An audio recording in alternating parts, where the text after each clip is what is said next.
Hey you guys, it's Brit. Tonight we're here to talk about this interview that Gypsy Rose did with the Fox News channel in LA.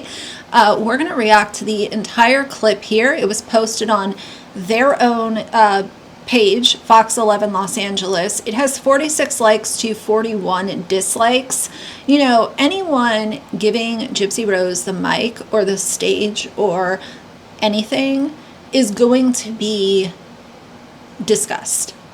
It's going to be talked about, you're going to be called out, and you will lose credibility if you are hosting or inviting her to have a platform.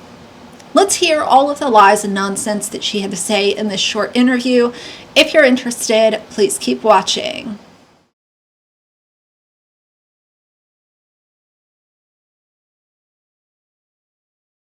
Alright you guys, so like I said, this video was uploaded just yesterday. It has almost 3,000 views, and it says Gypsy Rose Blanchard on her new memoir, My Time to Stand.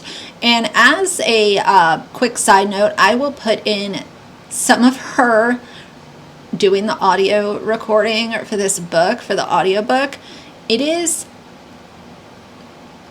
grates my ears listening to the way that she speaks, and to know that there are manipulative half-truths and exaggerations woven into this book makes it even more frustrating to listen to her sit there and read it as if she's not telling her own story. Sit there and reading a script. My mom volunteered for the Girl Scouts, but we changed troops a lot. Always starting over. Because my exposure to anyone other than my mother was so limited, I had no idea that the way I lived was different or unusual. How could I? I attended school for 1 year, kindergarten. After that, Mama pulled me out to homeschool me. Except that was a lie.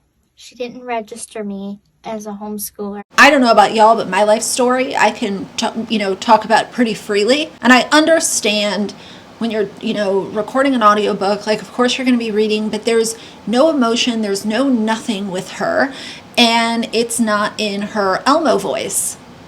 So either way, I feel like for authenticity, let's at least bring back the Elmo voice for the audiobook. Either way, let's move over to this interview. Like I said, it's 8 minutes long. Let's start at the top. Story, but our next guest has one that is both horrifying and heartbreaking. Gypsy Rose Blanchard went to prison after pleading guilty to second-degree murder, the murder of her mother. And throughout her childhood and beyond, Gypsy's mother would tell people her daughter suffered from a string of illnesses and disorders, going so far as to do things, having surgeries and take medication she didn't need.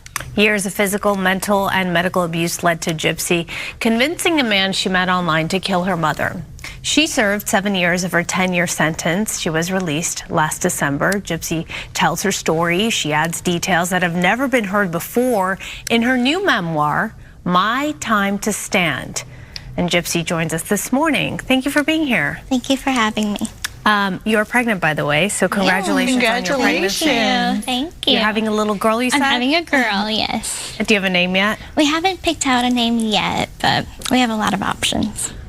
It's interesting, right, when you are in the process of becoming a parent, how you will find how that will change you as a person. And going through the experience you've gone through, how do you think you're prepared to step into that role? Well, thankfully, I have a wonderful support system. I have a wonderful family and friends who support me through this journey. So I have lots of feedback from them and just a lot of support from them. So that helps me a lot. And your story has been there's something in the way that she speaks that is so off-putting. And I know this might be me being picky or whatever, but it's something in the way that she moves her mouth, and I don't know like exactly what it is. I enjoy listening to people speak, but with her, it's very, very off-putting, and I have a hard time listening to her say anything. And on top of it, half the stuff she says is a bunch of lies. It's exaggerations. It's saying that you're using your platform for good when you're actually not doing anything good. Saying that you're an advocate when you are not an advocate. You are not doing anything positive with this huge platform. And we've given it time, we've given it space, we've given opportunities to see maybe this will be the time that she turns it around and does something. But instead, we get Lululemon songs, and we get, infidelity, and look at the makeup that I'm doing, and, oh, isn't this like Skims vibes? Hey, Kim Kardashian, hey, blah, blah, blah. Let's go over to Erewhon and, complain about the price of groceries and call the Hailey Bieber smoothie. That's fetch. What has she done that is even sort of good with her platform? Nothing. Documented, and a lot of people have been following your journey and everything that happened. But what do you want people to know and take away from this memoir? I really just want them to read this memoir and realize that it doesn't matter what you have been through in your life. There is a light at the end of the tunnel, and that good things still could happen for you regardless of the horrors that you may have experienced in your life, because I think everyone relates to trauma in some form or fashion. Well, So what light at the end of the tunnel does Nicholas Godejohn have? What light at the end of the tunnel does Dee Dee have? She can't say anything because Gypsy killed her. Let's stop saying that everything was so traumatic when we know now that the few surgeries that Gypsy had were required. There's no malpractice here. If there was malpractice, then we would have seen lawsuits. Nobody wants to go after malpractice because there is no malpractice to be had. 23 years of your life or so, it was basically, you could describe it as a nightmare, right? Correct. How were you able to move on or move forward? Do you think about the past? Do you think about your mother? I mean, of course. I'm in extensive therapy, and I work. Now you're in therapy. You denied therapy the entire time you were in prison. But now you're in therapy. And of course I think about my mother. And shame on Fox for putting this headline, "Experts say Blanchard was a victim of Munchausen syndrome by proxy." That is blatantly false. That is something her attorneys came up with to get her this sweet plea deal that she ended up getting. That is why this little gremlin is out shoving it in our faces. She got the sweet deal, while Nicholas Godejohn is literally... All he has to look forward to is tomorrow in prison, the next day in prison for the rest of his life, while this one is sitting on Fox News. Through my past by going through that therapy. And as a reminder, the reason why I get fired up about the Munchausen topic is because Dee Dee was never diagnosed, and you cannot diagnose somebody when they are dead. Gypsy was an entitled grown woman brat who wanted things her way, and she manipulated Nicholas Godejohn to carry out the act so that she did not have to say, well, I did it. No, but you manipulated and coerced him to do it, and you abused him, and you put him into a corner until he agreed to do what he thought was the only option. Because for whatever reason, he liked Gypsy. That's very clear. That is why he went through with this. And I'm not saying that Nick is an angel. I'm not saying any of the above. But what I am saying is that he deserves a fair trial, and Gypsy Rose did not deserve the plea deal that she was given. And it's going to be a long journey. It's nothing that I will be able to get over in one day. So it's going to be a lifelong healing process for me. You say you want to be an influence for change. Can you talk about that? What do you mean by that? And did that experience in prison highlight the fact that you want to be an influence for change? Absolutely. I feel like there is a lot of positive change that could happen if given the ability. And so I think that there is a lot of things in our justice. You've been given the ability. You've been given the platform. You've been given the followers, and you have done nothing with it. That's why nobody respects you. You were given the last 10 months. And what have we seen from Gypsy? A bunch of mess, cheating, getting pregnant, getting snarky with people, snapping back at haters, calling people, he's my Chad and Panini Press this and victim that. Like, it's literally been the most unhinged display of positive change that I have ever seen on social media. Stop lying and claiming that you are something that you are not, because we know who you are. System that needs to be addressed. So I am an advocate for prison reform, but also for abuse victims. I feel like I was in a situation where has she done anything to do with prison reform or talked about abuse victims aside from calling herself a victim? And I'm not a victim in some people's eyes, because the perfect victim wouldn't be living. It has been a press tour to line her own pockets. She has done nothing to spread information or even a few links about prison reform, or what is prison reform to you. She has never talked about it. But if you put her on a stage or put her on the Fox News set, now we get, prison reform this and abuse victim that. How about acknowledging the person that you abused, which was Nicholas Godejohn? Let's also talk about him. I didn't know that there were resources to help children and, victims of abuse in my situation. And so I think that needs to. Authorities had been involved. This is all simply incorrect. She knew the resources. Resources had been in their lives from the time that she was very young. She was a 23-year-old grown woman that used Nicholas Godejohn to kill her mother because she wanted to do what she wanted to do, just like she has shown us since her release. She is going to do what she wants to do, and she doesn't care who it ruins over the period of time that she is manipulating and hurting people. Be advocated more, those resources, and more knowledge and education about that.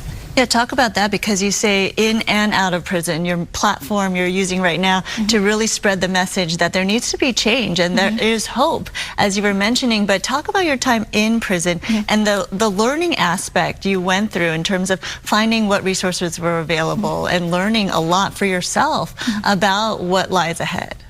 Of course, there are resources that are within the prison system, but getting those resources are actually quite difficult. And so I think that there needs to be very, very specific things that are laid out, because it is very difficult for incarcerated individuals to get the extensive mental health therapy that they would require. So there needs to be more advocacy on that. This is a word salad of lies and nonsense. She was offered therapy in prison. She was offered it, and she denied it. She wanted to do interviews with Dr. Phil and build her little fan club. That's what Gypsy Rose is here for. It was offered to her. She denied it, and now you want to talk about, it's not so easy to access, and it needs to be outlined and easier to whatever. This is just shame on everybody that was involved in putting her on this set and allowing her to speak. You talked about something that you hadn't mentioned until recently, how you were actually addicted to painkillers, right? That was something that many people didn't know. I was wondering, at the time that the murder of your mother happened, were you under the influence of the painkillers? Were you high? Did that influence what occurred that night? I was, during that week, abusing painkillers. However, that was not something that affected my mental state at that time. Okay, so to my knowledge, there were not any narcotic drugs that were found in the Blanchard home. We saw the, hall closet that had a bunch of over-the-counter stuff. Where were the painkillers? And why is this just now being mentioned? Because, I don't know, me personally, I haven't heard her mention this. It's always like there's a new thing, there's a new piece of info that she's gonna, drop out every, few months. Oh, well, this happened too, and that happened too. And I don't believe her. I simply don't believe her. She is an evil mastermind that used a disabled man to kill her mother. That is what it boils down to. Interesting. It's fascinating to me that for so many years, you went along with this fabricated story, right? And I guess I have a hard time understanding how when you would go visit doctors, because you did extensively, how those doctors were unable to see the truth, that you actually could walk, that you didn't need a feeding tube, that you didn't need these drugs you were given. I mean, it's just baffling to me. How was someone out there not saying, wait a minute, she doesn't need any of this stuff. This is all a lie. I know. The level of deception that my mother had over these doctors was so extensive and so severe that these doctors would ignore test results coming back normal and things like this, things that should have been red flags. And unfortunately, I was one of the individuals of many that fall through the cracks. So do you find those doctors in any way responsible for carrying on and allowing your mother then in a way to carry on this lie? I kind of chalk that up to human error. I think we all want to believe the good in people. So, I struggle with that. It is something that, yes, I do feel like they should be held accountable in ways. And other ways, I also feel like it was misjudgment on their part. What do you think? Do you think there needs to be reform in the medical healthcare system as well? And what has helped you the most since being out of prison? Why do you think that none of these doctors were hit with malpractice? It's because, like I said, there is no malpractice. There was no malpractice done by these doctors. Gypsy did not have, 27 unnecessary surgeries. The surgeries she had were needed. We've gone over that 100 times. I'm so appalled and disgusted that she is sitting here being interviewed, and her new lies and her old lies are just free flowing, and these reporters are eating it up. And I don't even want to call them reporters, because when I think of a journalist or somebody that is, interviewing somebody, I would hope, and my hope is dwindling every single day, that you're going to call people out, or you're going to ask them the really tough questions, and you're not just going to allow their pity party BS lie circus parade to be broadcast right in front of your face. In terms of helping to rehabilitate your life? Of course, I think that there should be more red tape within the medical system. I think that it should be a requirement for doctors to take a certain course while going through medical school on Munchausen by proxy syndrome. And I think that, in general, there needs to be more advocacy and more awareness about Munchausen by proxy syndrome. And yes, I have. Dee Dee did not have Munchausen by proxy. Gypsy and her attorneys came up with that in order to get her plea deal. Let's stop saying that Dee Dee, who was diagnosed after her passing, had Munchausen. That has been discussed for ages, that it is simply not true. It was like a light bulb went off for the attorneys, and oh wow, we can make this girl the poster child of surviving Munchausen by proxy, and she had to survive it by unaliving her mother. That is the narrative that some people want to put out there, but it is simply untrue. She was a grown woman that used and manipulated and abused a disabled man to kill her mother, because her mother was controlling. In her own words, she wasn't abusive, she wasn't hurting Gypsy, she wasn't inflicting pain, she was controlling. And Gypsy, as we can see, still current day, does not like to be controlled by anybody. An amazing support system that gets me through all of this. I've been out of prison for 10 months, and so far that has been a very eventful 10 months. So the support system that I have has been my inspiration for continuing to push on and go beyond my means of just being an average person, and hopefully can move on into being a voice for change. It hasn't even been a year, but once you came out, you became a viral sensation. And you have a huge social media. Being a voice for change. What have you done in the 10 months to be a voice for anything besides click my links, pay me, give me your stage, let me talk about me, myself, and I, let me, misdiagnose my dead mother? Like, what? This is almost over, thank God. Following, so I think that's something difficult to adjust to, even if you didn't have everything that you've had in your life. That's for sure. Thank you for coming by. We appreciate you being here, and we do want people to know that, of course, they can pick up a copy of your memoir, My Time to Stand. Will hit shelves in December, almost a full year after Gypsy was released from prison. To pre-order a copy, just use that QR code right there. Shame on Fox, shame on these two reporters, shame on anybody that had their hand in this interview taking place. It was bad enough she was over there at San Francisco State University spreading her lies and BS, and now we have it on Fox 11 Los Angeles. This is disgusting. It is embarrassing that we are literally giving the limelight and allowing them to share new lies or exaggerate old lies or find a new way to spread their pity party for one.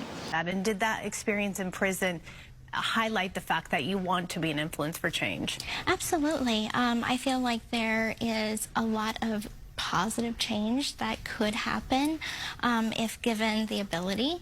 And so I think that there is a lot of things in our justice system that needs to be addressed. So I am an advocate for prison reform, but also talk about that, because you say in and out of prison, your platform you're using right now to really spread the message that there needs to be change and there is hope, as you were mentioning. But talk about your time in prison and the...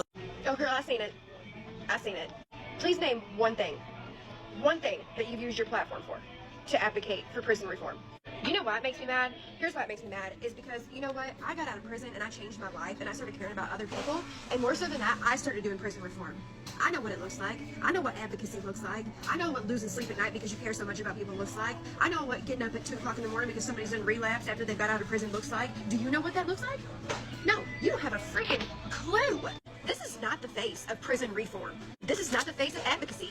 And I don't care how much PR you do, I'm going to say it and say it and say it until something's done about it.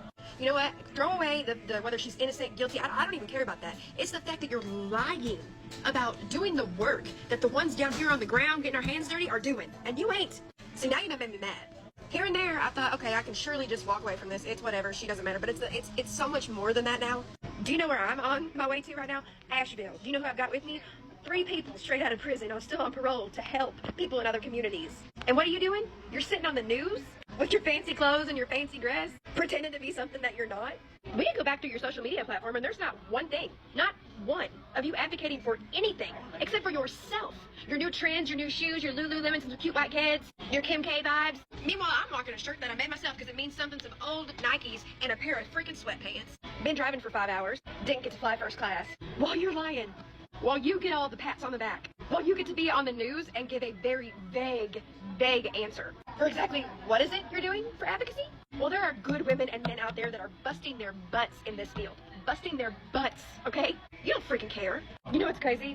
I can think of so many organizations with people in it that have certified peer support, meaning they've went through it, they've lived that life of addiction and came out on the other side, and they are working so hard night and day with people, and they don't get the recognition they deserve. Gypsy, you're a liar. And now I'm going to use my voice to make sure everybody knows that you are a liar and taking credit for something that you know absolutely nothing about. You had to go all the way to LA just to kind of get somebody to cover you in a good light. I don't know why it makes me so freaking mad, but it just makes me so mad and sick to my stomach. Probably because it's something that I'm passionate about in my line of work. You're full of it, man. I hope you get what you have coming to you. If I gotta pay to promote this just to keep it going so everybody knows, I sure will. But hey, when everybody else finds out, if you want to actually find out what it looks like to advocate, remember it's a messy, selfless line of work. And quite frankly, I don't think you're cut out for it. So either way, I'm grossed out, and I've heard enough of Gypsy's voice to last me the rest of time. But as always, in all fairness, I am here to cover it. And, you know, if things like this are happening, they should be called out. So either way, that's it for today. If you like the video, please leave a like in the comments. And if you'd like to see more from me in the future, please subscribe. I'll see you guys soon. Bye.